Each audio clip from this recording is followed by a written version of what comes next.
Wow, I'm super cut off. I think by this point I'd be able to do this. How's it going, everybody? Welcome back to the channel, and as you saw in that little pre-clip, the engine is off the stand and has the clutch attached, which means all we have to do is push the car in, and conveniently, I already did most of the heavy lifting. So that's good. Now, I think I should be able to do this by myself. If not, I will have a friend come and help me, but I think we should be able to do this on our own. Now you'll note the EGR line here is not hooked up. I'm doing this intentionally. I need to wire in the sensors for the oil pressure and oil temperature, and I don't know if I'm going to be able to do that with the head on the engine in the car. So for now, I just left it off. There is enough space in the engine bay that I can do it once it's in the car. So I figured I either need to take the intake manifold off or I don't, and I can just do it in the car. So it really doesn't bother me that either way. So let's just toss this in the car. I'm not going to do much talking in this video because I am kind of tired. So this is either going to go in now, or I'm going to have to put it on a tire and wait till I can get somebody over here to help me. Or I'm just going to keep trying until it goes in, or until I push the car out of here and never look at it again. So let's get into it. I am very excited to get this car back running, and it seems like all of you are enjoying these videos so far. The prospect of a affordable track car seems to be making a lot of people very excited. So I'm very thankful for all of you. So let's get into it.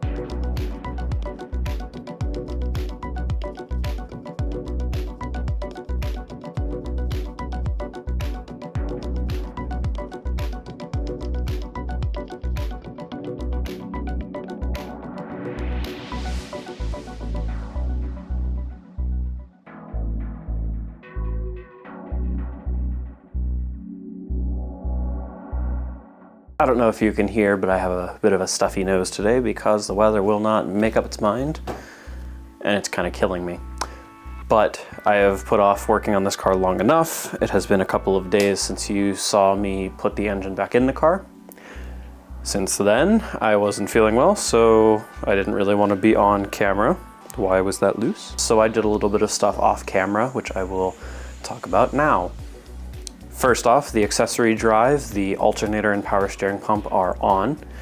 The cooling lines going to the heater core are on. The starter is on. The fuel lines are on. I think I'm forgetting something else. EGR. Oh, I also plumbed up the oil temperature and pressure lines and ran them into the cabin, so I do have to wire those up later. However, I probably won't be showing that because wiring is boring and I don't want to do it, so I can't imagine you want to watch me do it. Looking at what's left on the list, we just need to put the intake on, put the headers on, put the coolant hose that attaches the upper crossover pipe to the thermostat housing, and put oil in it, put the radiator back in and both of the hoses that attach to that, and then drop a battery in it. And hopefully, I haven't forgotten anything. I don't think I have, but EGR. Hopefully at the end of this video, we will actually be starting the engine. I want to get this thing running. I'm very excited. Track Nights of America is coming up very quickly, and I want this thing ready for it so that we can start doing some budget track days, which is the whole point of this car. So let's jump into it. I'm going to suffer my way through this because as I said earlier, do not feel very good. I'm probably not going to do much talking. Might do some voiceover later. Anyway, let's do this.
So now that that's out there, I'm gonna stick a battery in it, finish up the wiring I need to do, and I think we're good to fire this thing up.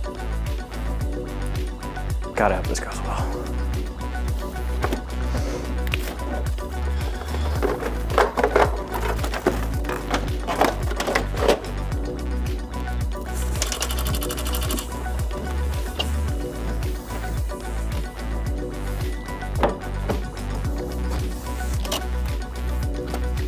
Well, it's alive.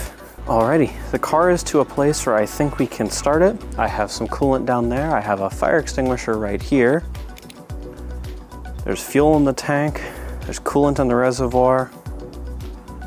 Everything's plumbed up, nothing's leaking. There's oil. I think I have everything off the list. Let's fire this thing up.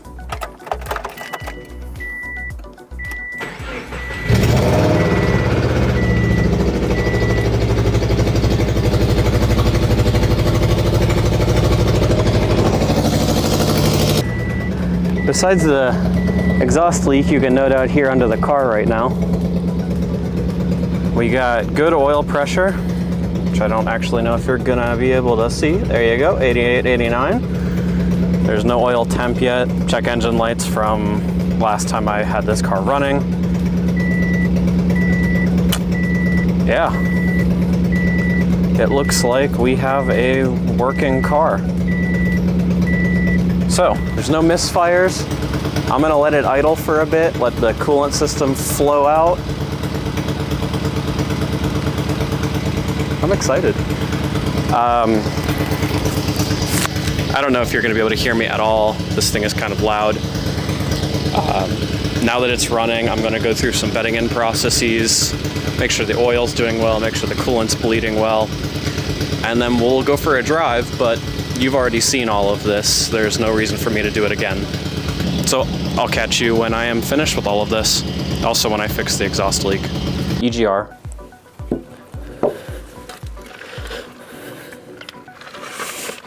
Oh shit. Forgot there was oil in the ground.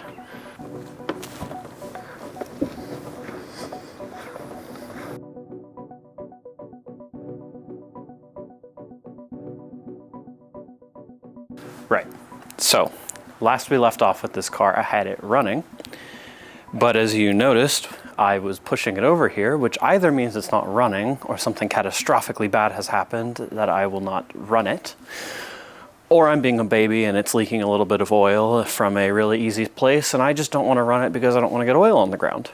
Fortunately for me, it is C. When I swapped this engine into this car, it was missing its variable valve lift oil control box, which I will remove here in a second and show you. So I just swapped it off of the other engine, taking the gasket with me, which apparently you can't do. The gasket is one-time use, and if you reuse it, it will puke oil all over the ground as soon as the oil gets hot enough to move through it fast enough. Now at idle, these things produce about 10 to 15 pounds of oil pressure. I have verified that, it's not just this one. At full chat, which I haven't actually done yet, I've been doing about half throttle to make sure everything's able to work its way through. This thing's producing like 80 pounds of oil pressure, which is just enough to fire oil out of that and coat pretty much everything back here, which is why I was attacking it with the brake cleaner. So I'm going to remove that. I already have everything disconnected and everything's out of the way. That's what, unfortunately I did have to remove the intake, which is kind of just there. The wiring harness loom also had to come off and just some other general connectors that are attached to the block. It's now 4 10mm bolts and I'll take it off and then we will put on the new gasket and hopefully that means this thing will not leak oil. I will have to take it for a test drive, come back. Unfortunately though, that probably means I'm gonna need to go get oil first and then come back because this thing did lose about a quart, and if you know anything about Subaru engines, even being down a quart is not a good thing. So let's dive into that now.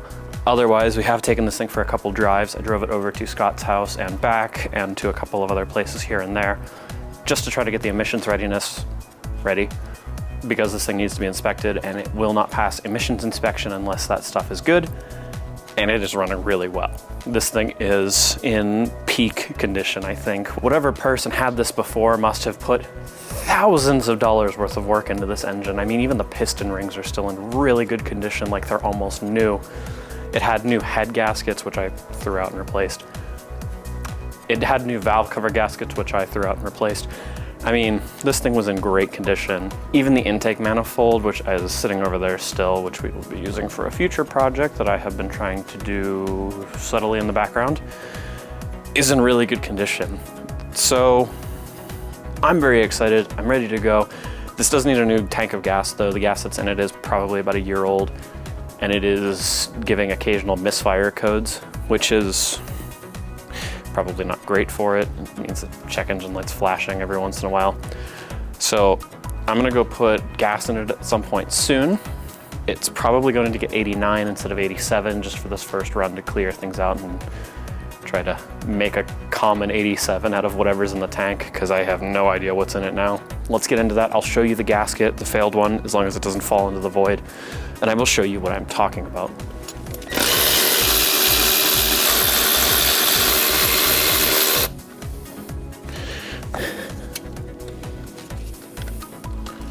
All right, so this is the, oh, there's oil coming out of it, neat.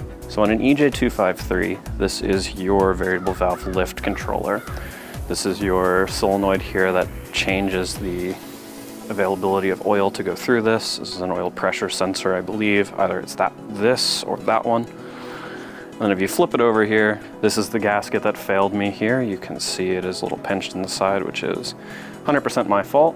And this is the oil passages through here. This thing's kind of cool, actually. Now, I'm gonna clean this off because I don't want it to get, well, dirtier, I guess. And I'm gonna clean off the surface back there, and we are going to stick this back on. Hopefully without making too much of a mess, because so far I have done a good job of not. All right, so that does seem to be where the oil was coming from.